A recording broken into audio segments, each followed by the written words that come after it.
and contract with the Salvation Army for expanded shelter operation at the National Guard Armory site. Councilmember Cummings.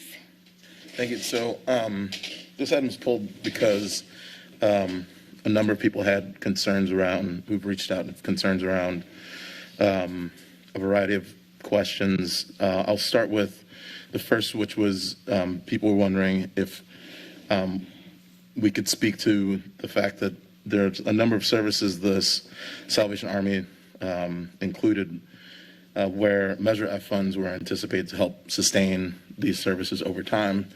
And with it appearing that Measure F is not going to pass, we're wondering what the future of these services look like and what we can anticipate on how we can continue to maintain these services over time.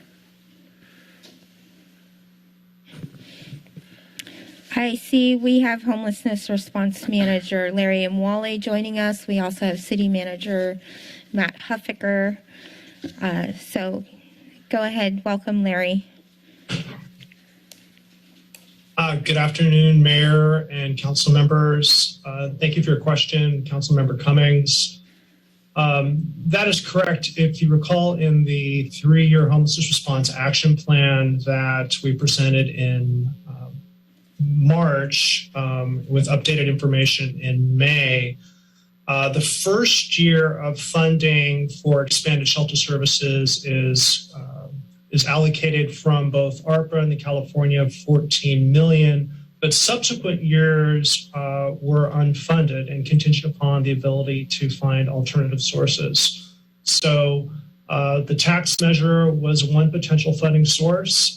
As you mentioned, it looks like that is not going to pass. So we'll continue. That will have to be a source of general fund budget allocations in the future, as well as we continue to look for additional funding sources from the state and federal government that can be utilized to continue and support expanded shelter operations.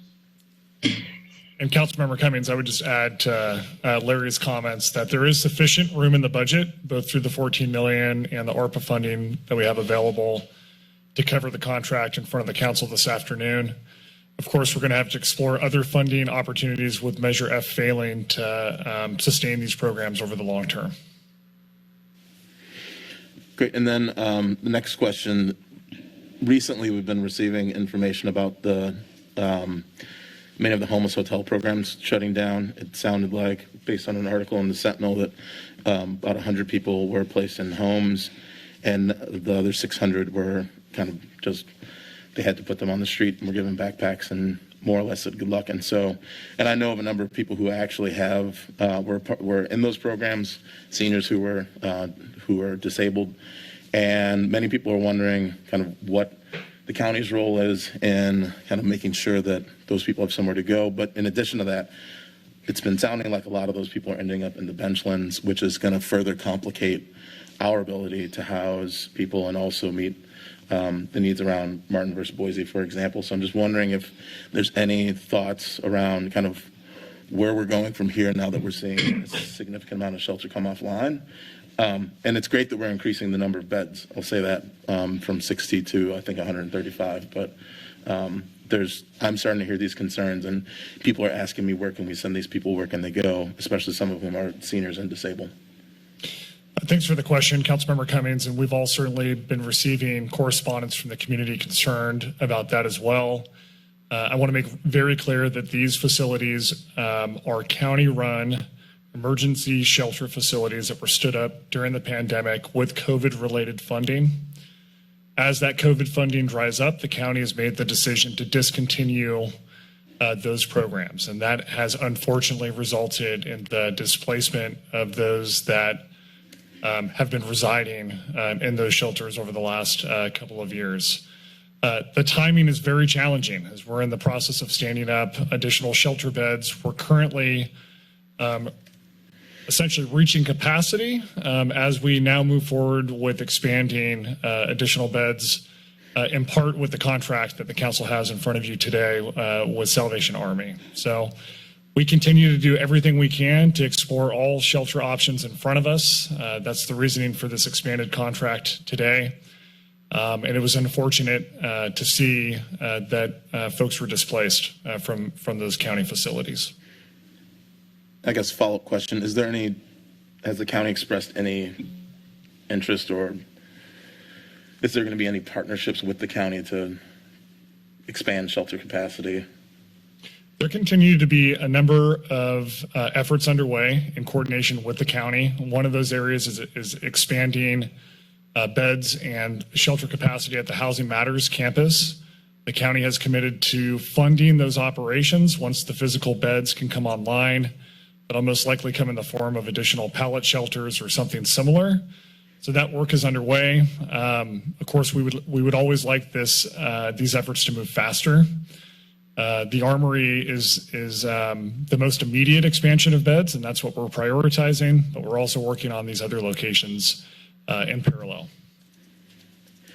The next questions I had were directly related to the Salvation Army.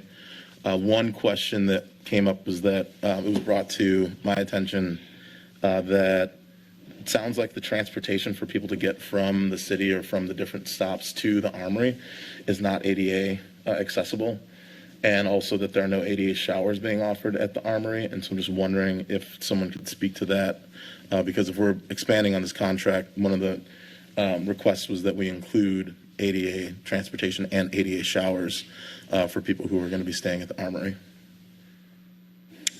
Would you like to speak to that, Larry? Certainly.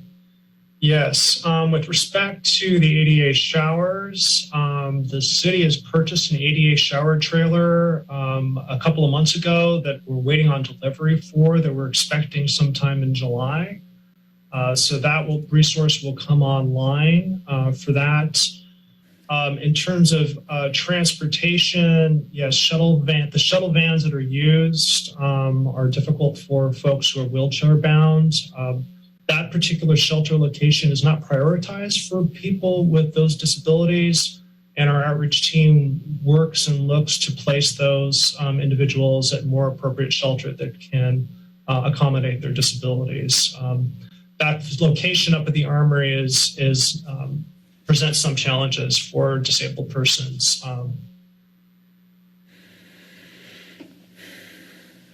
Well, I think to the extent, we're pretty strapped on shelter capacity. If we're expanding beds, it would seem that I think many people would agree that our priorities are around making sure that people who are vulnerable, the most vulnerable, have a place to go. And so, to the extent that we can include language in the direction today to provide ADA transportation, I think it would be, our ability to show that we're trying to get the people who are most challenged off the streets and into shelter and hopefully on the road to housing. And then I guess the last comment I would make is that I was also contacted with interest in the unemployment insurance, which I know came up before, and it's not required by the state of California, but it sounded like from our previous conversation and the current one that it is something we could include. I'll just leave my comments there, and I don't know if anybody wants to provide feedback on that, but it sounded like providing unemployment insurance for workers is something that is really important to members of our community, especially those who've actually worked and provided these services. So I'll leave my questions and comments there. Thank you, Councilmember Cummings.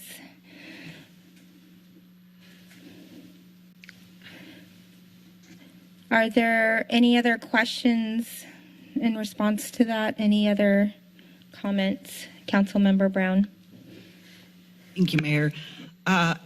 In terms of the question about the Salvation Army's capacity to provide ADA transit to the Armory, I haven't talked with them lately, but in my conversations, I know that they have issues with respect to their own equipment, and so I don't think they actually have the ability to provide that. And so, but I do think it's really important to be having that conversation. So it would be great to see if there are folks from our staff who can talk with them about what, and just get a handle on what those needs are currently, because it does seem like a big gap to not be able to offer a space at the Armory to people who are in a wheelchair, not ambulatory.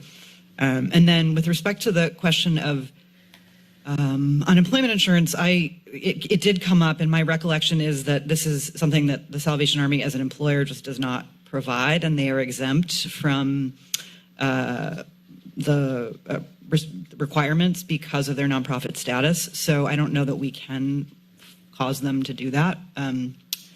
I am interested in that as well, but I just wanted to follow up on that comment. But it would be great if, and I don't know if it requires a motion, but can we just get some additional information about what it would take to make that ADA Accessible? yeah. Thanks for the questions, Councilmember Brown, and the concern around ADA accessibility. That's something that our homelessness response team is aware of and has been in active dialogue with Salvation Army around. As Larry had mentioned, transportation to and from the site has been challenging.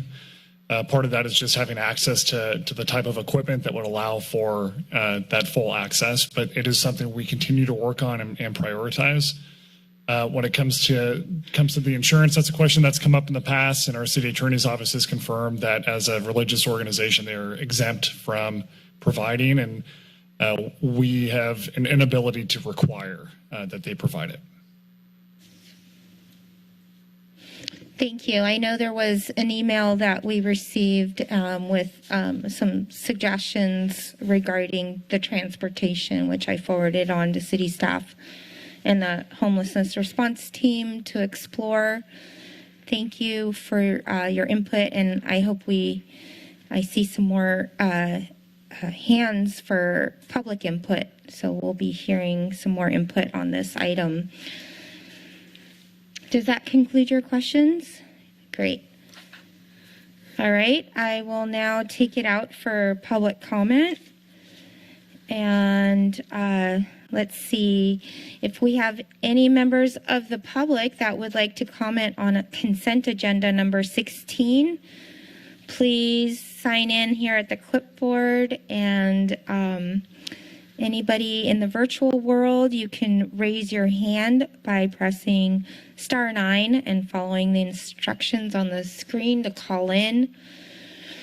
And I see one hand raised, and the name is Recovery Cafe Santa Cruz. Go ahead and press *6 to unmute yourself. Thank you.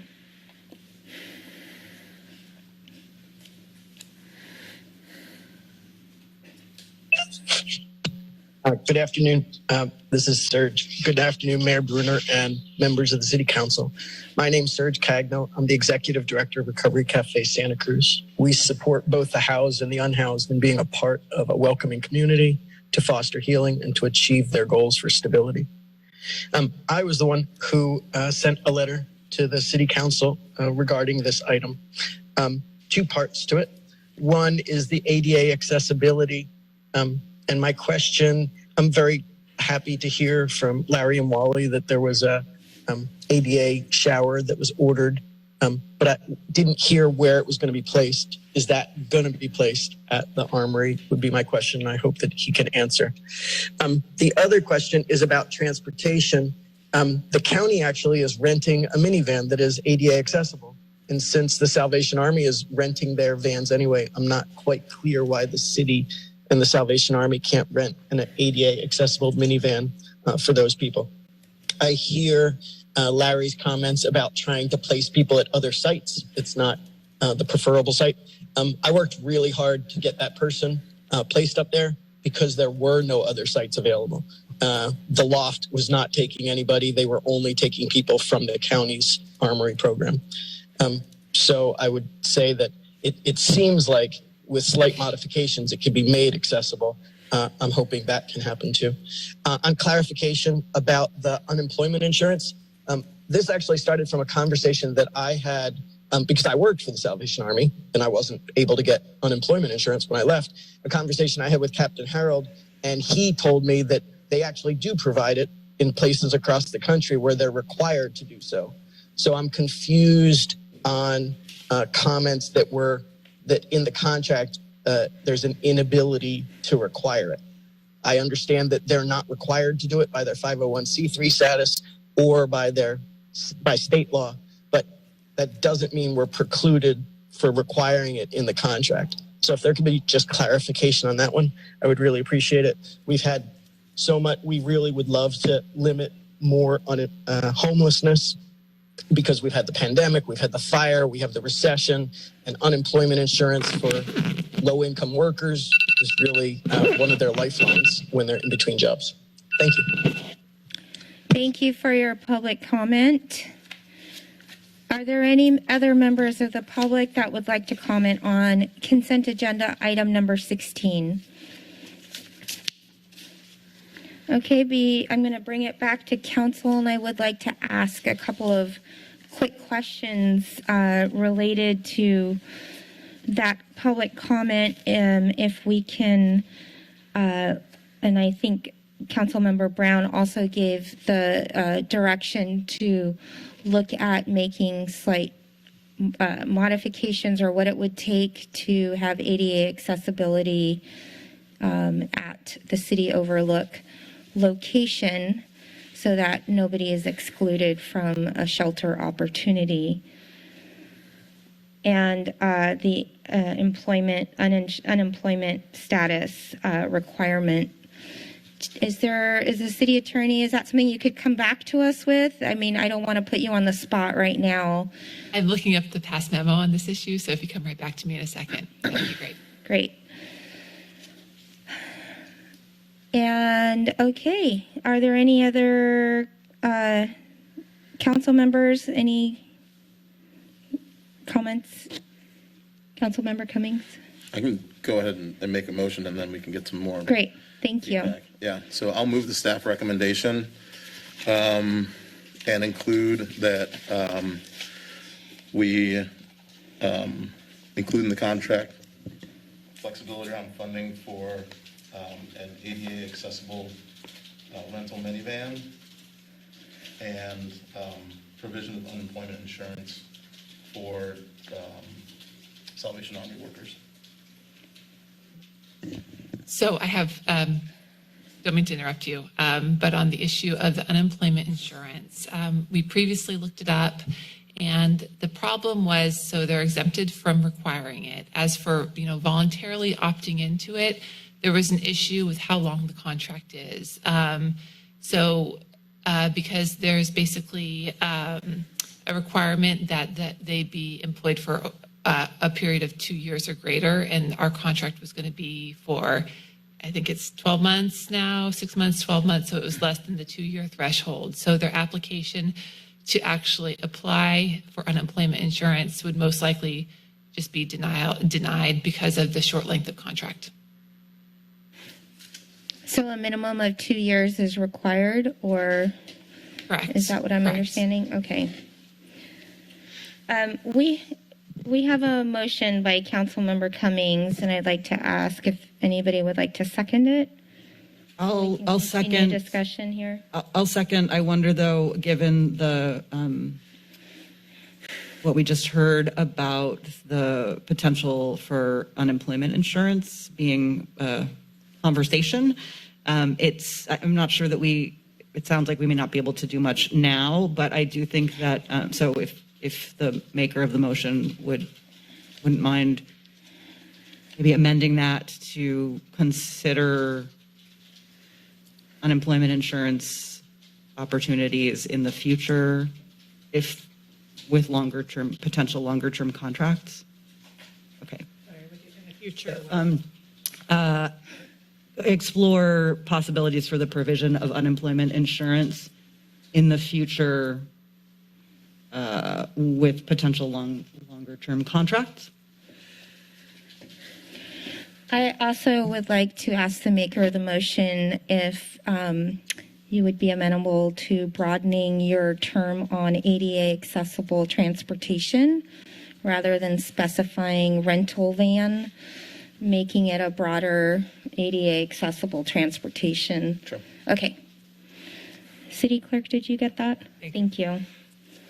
We have a motion by Councilmember Cummings, seconded by Councilmember Brown. And can we read back the motion or see it? What you have, just to make sure.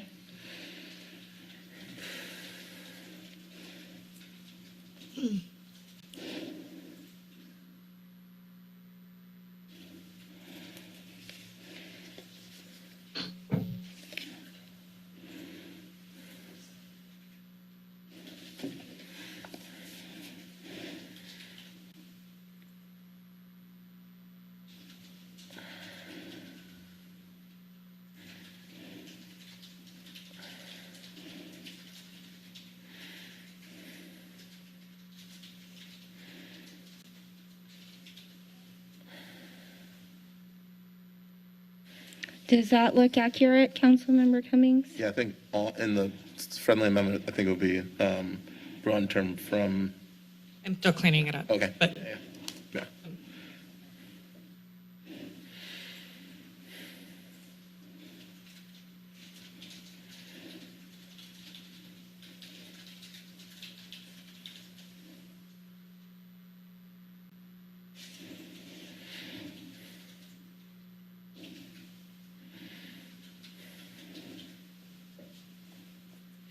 did you say there was something else with the friendly amendment?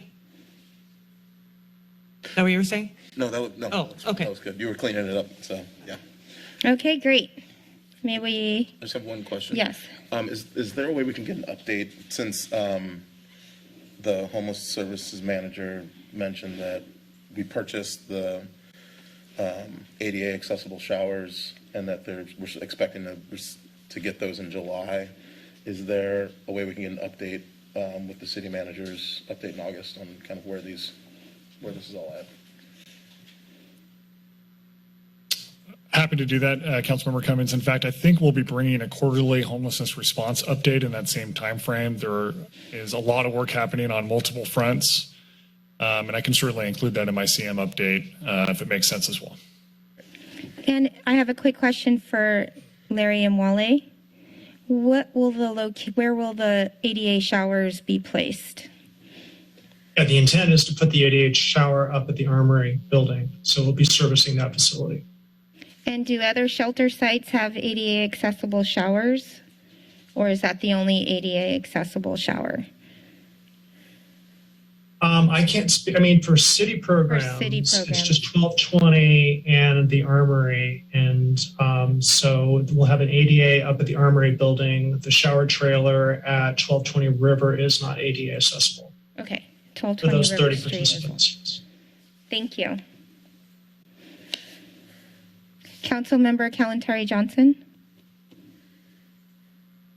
I just wanted to make a brief comment and thank the staff for your work on this. And I know it's been in the works for a long time, and it's really difficult to get qualified, experienced service providers, especially right now, to provide the very urgent and essential services that we need. So I just want to acknowledge that, and I want to thank city staff for your work on it, and the nonprofit provider Salvation Army for supporting our community in this way.